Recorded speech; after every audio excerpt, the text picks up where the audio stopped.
კანონმდებლობის შესაბამისად ზესტაფონის მუნიციპალიტეტის ახლად არჩეული მერი ვახტანგ ღამბაშიძე უფლებამოსილების შესრულებას შეუდგა. აღმასრულებელი ხელისუფლების ახალი ხელმძღვანელი მერიის თანამშრომლებს სახელმწიფო რწმუნებულმა იმერეთის მხარეში ლევან ზალკალიანმა წარუდგინა. მან ვახტანგ ღამბაშიძეს წარმატებები და ნაყოფიერი საქმიანობა უსურვა. ყოფილს ვასილ გველესიანს კი გაწეული საქმიანობისთვის მადლობა გადაუხადა. ახალმა მერმა თქვა, რომ მაქსიმუმს გააკეთებს მუნიციპალიტეტის განვითარების ხელშეწყობისა და მოქალაქეების მეტი კეთილდღეობისთვის. მისი განცხადებით, სწორი ხედვა, გუნდის თავდაუზოგავი შრომა და ადგილობრივებთან აქტიური თანამშრომლობა ზესტაფონს ახალ შესაძლებლობებს მოუტანს. ვახტანგ ღამბაშიძემ ასევე მადლობა გადაუხადა ამ მომრჩევლებს მხარდაჭერისთვის და მმართველ პარტიას გამოცხადებული ნდობისთვის და აღნიშნა, რომ ყველაფერს გააკეთებს იმისთვის, რომ ზესტაფონს ღირსეული და განვითარებული მომავალი ჰქონდეს. პირველი დღე არის ჩემთვის მერის ამპლუაში. მინდა გითხრათ, რომ პირველ რიგში მადლობა კიდევ მადლობა გადაუხადოთ ჩემ მხარდამჭერებს და მოსახლეობას, რომელმაც ხარი დამიჭირა 4 ოქტომბერს, არა მარტო მე, ასევე ქართულ ოცნებას. ასევე მინდა მადლობა გადაუხადო ქართულ ოცნებას ახალი გამოწვევის წინაშე დადგომისთვის, რასაც მე რობა ქვია, მზად ვარ ვემსახურო ჩემ მოსახლეობას და მათი იმედები მაქსიმალურად გავამართლო. მუშაობა ყველა მხრივ გაძლიერდება, როგორც ინფრასტრუქტურული, ასევე სოციალური კუთხით და ვიმედოვნებ და იმედი მაქვს იმის, რომ ჩემ გუნდთან ერთად და მოსახლეობასთან ერთად მზად ვარ, რაც შეიძლება ლამაზი და წარმატებული გავხადო ზესტაფონის მუნიციპალიტეტი. შეგახსენებთ, ვახტანგ ღამბაშიძე ზესტაფონის მუნიციპალიტეტის 2 მოწვევის საკრებულოს თავმჯდომარე იყო.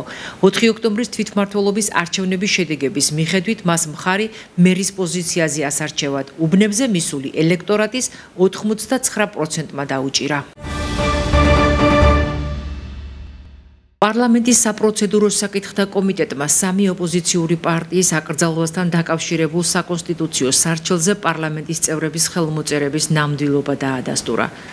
საკონსტიტუციო სასამართლოში წარსადგენს სარჩელს ქართული ოცნების, ხალხის ძალისა და ევროპელი სოციალისტების 88 დეპუტატი აწერს ხელს.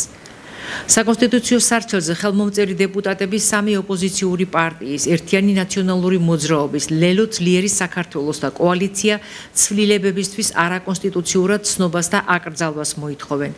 ამასთან, როგორც 28 ოქტომბერს გამართულ ბრიფინგზე პარლამენტის თავმჯდომარე შალვა პაპუაშვილმა განაცხადა, საკონსტიტუციო სარჩელის ფარგლებში კონკრეტული პოლიტიკოსებისთვის პოლიტიკური საქმიანობის აკრძალვა მოთხოვნილი არ არის.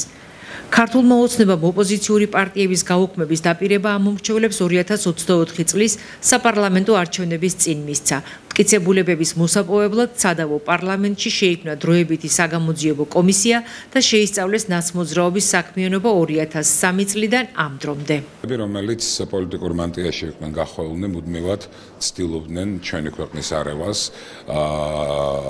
კონსტიტუციის 23 მუხლის შესაბამისად ყველა ის პარტია, რომელიც შუხს, ომის პროპაგანდას, ძალადობას პროპაგანდირებს და ეწევა პოლიტიკურ საქმიანობაში, მათი ადგილი არ არის პოლიტიკურ ველზე, ამიტომაც იქნა გადაწყვეტილება მიღებული, შესრულებული იყო დანაპირები ჩვენი საზოგადოებისთვის და აუცილებლად სარჩელი, კონსტიტუციური სარჩელი საკონსტიტუციო სასამართლოში ეს იქნება გამაჯანსაღებელი ჩვენი პოლიტიკური ველის, რამე თუ ჯანსაღი ოპოზიციის გაჩენა არის აუცილებელი ქვეყნის დემოკრატიული აღშენებლობისთვის. ქართულ პოლიტიკაში არ უნდა იყოს ესეთი პოლიტიკური ძალა, რომელიც ხელისუფლებაში ყოფნის დროსაც და ოპოზიციაში ყოფნის დროსაც აზიანებს ქვეყანას და ამისი მტკიცებულებები არსებობს უამრავი, მათ შორის უკვე საჯაროდ 6 თვის განმავლობაში საგამოძიებო კომისიაზე. შესაბამისად, ვინც ამ კომისიის დასმას დაიკითხავს და ასევე საბოლოოდ 4 ოქტომბრის მოვლენებს ნახავს, ის მიხვდება, რომ რა თქმა უნდა ასეთი პოლიტიკური ძალა,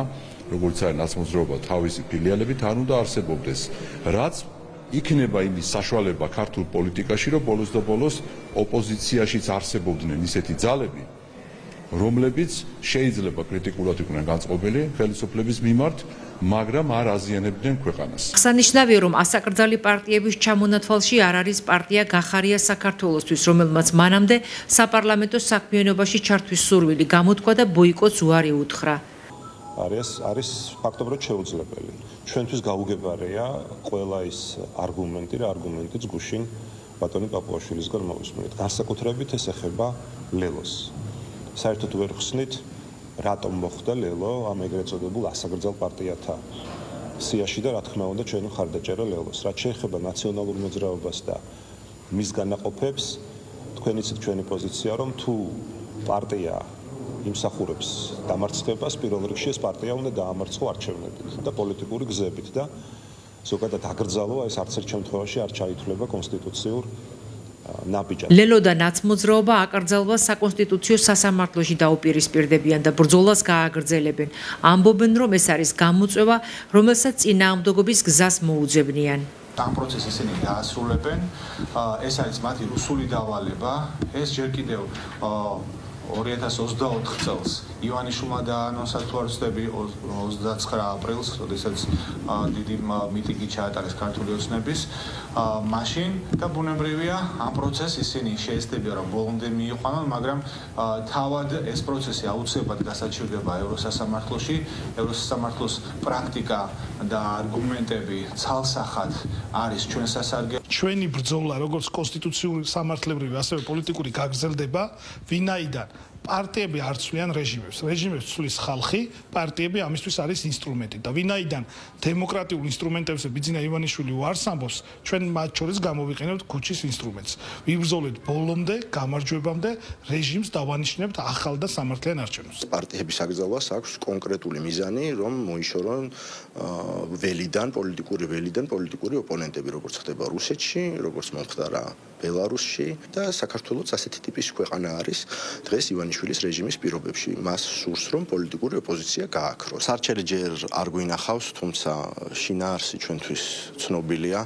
შეუძლებელია სამართლებრივად იყოს ის დასაბუთებული, გამომდინარე იქიდან, რომ ეყრდნობა არაკონსტიტუციურ ნორმებს. აღნიშნულთან დაკავშირებით სოციალურ ქსელში სალომე ზურაბიშვილმა დაწერა, რომ ეს მიუღებელია. ოპონენტების დევნა არამხოლოდ ანგრევს მრავალპარტიულ დემოკრატიას, არამედ შლის საზოგადოებას და ანადგურებს სახელმწიფოს.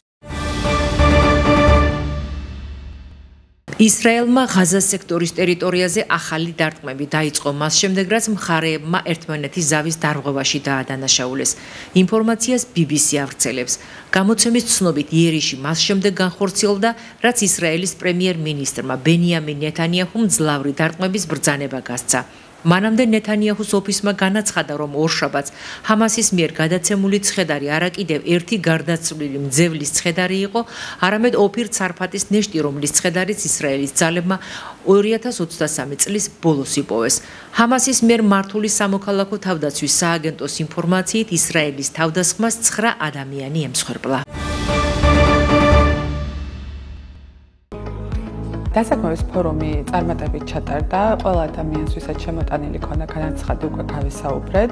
ვისაც ქონდათ შესაბამისი ცოდნა და გამოცდილება შევთავაზეთ შესაბამის პოზიციებზე დასაქმება, ხოლო მათ, ვისაც აკლიათ ცოდნა და გამოცდილება, შევთავაზებთ გადამზადების კურსებს, რომელიც იქნება უშუალოდ ფეროშემნებთა ქარხანაში.